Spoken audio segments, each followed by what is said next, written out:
Le Conseil national de régulation de l'audiovisuel CNRA a organisé ce matin une journée d'information et de partage avec la presse en perspective des élections législatives du 30 juillet 2017. Cette rencontre d'information et de partage sur la couverture médiatique des élections législatives a eu pour thème rôle et responsabilité des médias en période électorale.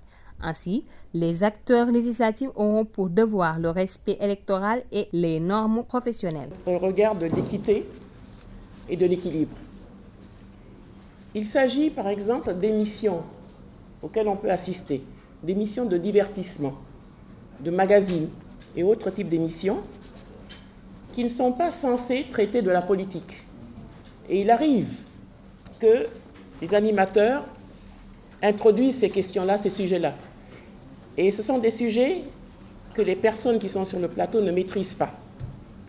Alors, il faut se poser la question de savoir si on doit perpétuer ce genre de choses au regard quand même de l'éthique dont on a beaucoup parlé ce matin et qui peuvent poser problème. On peut avoir derrière tout cela une propagande avec des acteurs politiques qui peut-être n'ont pas la possibilité d'élargir, disons, leur audience. Si on veut vraiment faire ce travail avec honnêteté et avoir l'équilibre et la transparence dans le traitement de l'information, je crois que c'est à la rédaction de déterminer les critères qui permettent de jouer son rôle sans pour autant fausser le libre, ce qu'on appelle la libre concurrence entre les électeurs.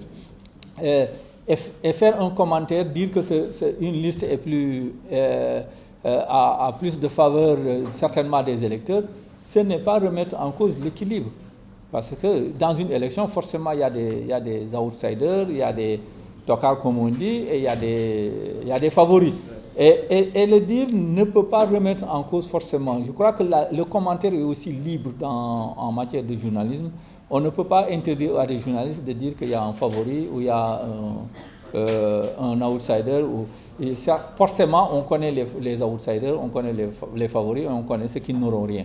Donc je crois que aussi il faut garder sa liberté d'apprécier le scrutin, d'apprécier les enjeux politiques et d'apprécier la rivalité et d'apprécier surtout le poids de chacun. Cette implication de tous les acteurs vise à une meilleure connaissance des dispositions en vigueur applicables à la couverture médiatique des élections législatives du 30 juillet 2017 par les médias. On n'interdit pas donc aux journalistes de la presse écrite de diffuser donc leur quotidien, mais ce qui est interdit, c'est que les médias audiovisuels ne doivent pas faire la revue de presse à ce niveau.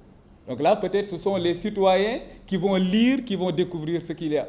Mais donc en parlant de la revue de presse, en parlant donc de manifestations, parce que c'était la période de campagne, donc là, on pouvait valablement donc, soutenir tel ou tel, n'est-ce pas? Mais il est interdit de faire une revue de presse le jour, c'est-à-dire le samedi. Ainsi, de nombreuses questions ont été soulevées, telles que le cas des militaires et paramilitaires qui, pour la première fois, vont voter en même temps que les civils. Les militaires et paramilitaires, dans un souci de rationalisation de leur vote, vont exécuter leurs droits le même jour que les civils.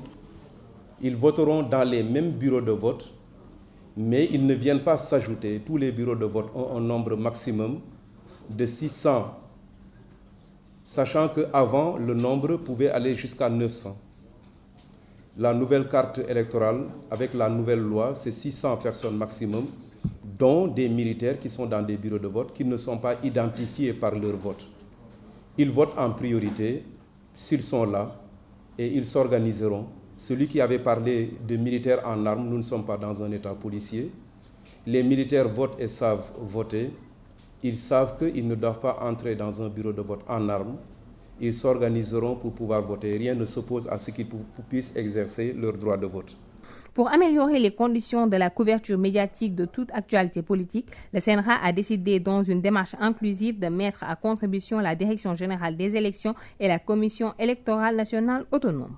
Équité et équilibre, est-ce possible pour 47 listes? Voilà. Donc là, je dis tout de suite que équité et équilibre ne signifie pas forcément traiter l'ensemble des listes. Ce n'est pas aux médias d'organiser des activités pour les partis politiques. Par exemple, quand même, si on parle des règles d'équité et d'équilibre, une liste qui n'organise pas d'activité ne doit pas léser donc, les listes qui ont des activités.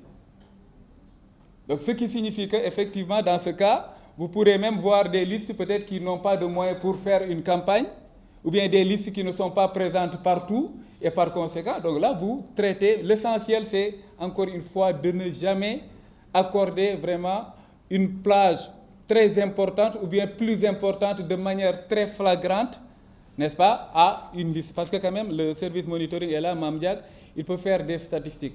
Je donne un exemple. Par exemple, dans les régions, vous avez un correspondant. Le correspondant, chaque jour, il ne fait que suivre les activités d'une liste. Là, il ne respecte pas les règles d'équité et d'équilibre. N'est-ce pas? Maintenant, donc, les règles d'équité et d'équilibre, sur 47 listes, au moins, faites de sorte que dans votre télévision, on ne dit pas que seule telle liste donc, est proposée. N'est-ce pas? Donc, faites le maximum pour donner la voix à tout le monde. On n'a pas dit pour les médias privés de respecter l'égalité. Non, en période de campagne, on a dit que c'est seulement la RTS. Donc, c'est sur la RTS qu'il y a le journal de la campagne. N'est-ce pas? Donc, pour les autres médias, on a dit le respect des règles d'équité et d'équilibre, comme on a expliqué. Pour améliorer les conditions de la couverture médiatique de toute actualité politique, le CNRA a décidé, dans une démarche inclusive, de mettre à contribution la Direction générale des élections et la Commission électorale nationale autonome.